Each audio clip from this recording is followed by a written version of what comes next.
lined up in the darkness, terrified and unsure. New video of the chaotic evacuation of the Costa Concordia vividly shows the ordeal the passengers had to go through to get off the ship. The infrared images filmed by the Coast Guard rescue team show passengers sliding down the ropes. The vessel is already sinking, and for the passengers and crew it's a race against time to launch the life rafts and get off while they still can. A recording of the frantic conversation between the captain and the Coast Guard suggests the skipper jumped ship long before the last passengers were safely rescued. Allora, in questo momento la nave è inclinata. Ho capito. C'è gente, ascolti, c'è gente che sta scendendo dalla biscaggina di prua. Lei quella biscaggina la percorre in senso inverso, sale sulla nave e mi dice quante persone e che cosa hanno a bordo. Chiaro? Mi dice se ci sono bambini, donne o persone bisognose di assistenza e me ne dice il numero di ciascuna di queste categorie. È chiaro?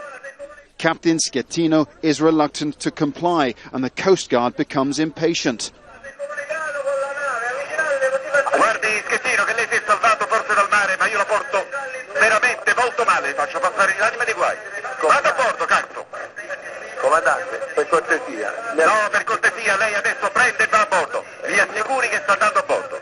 Io sto andando qua con la lancia dei soccorsi, sono sotto qua, non sono andato da nessuna parte, sono qua. Che sta facendo, comandante?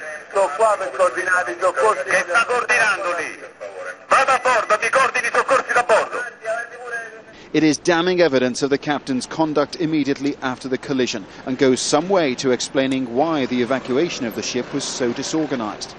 In Grosseto, on the mainland on Tuesday, the investigating magistrate conducted his first interview with Captain Schettino and ordered his continued detention behind bars. The prospect of saving any more lives from within the ship now, 4 days on from the collision, is looking extremely remote. Military diving teams have used controlled explosions to open up the hull of the ship and allow much quicker access in and out. And 5 more bodies have now been found, bringing the confirmed total to 11. Photographs from within the ship show the almost impassable debris which has slowed down the search efforts.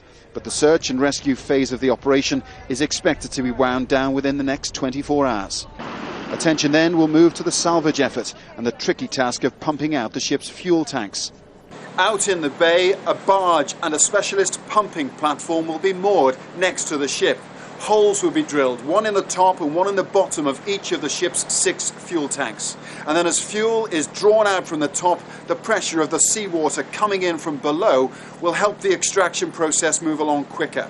It'll still be a long process though. It could take up to 4 weeks.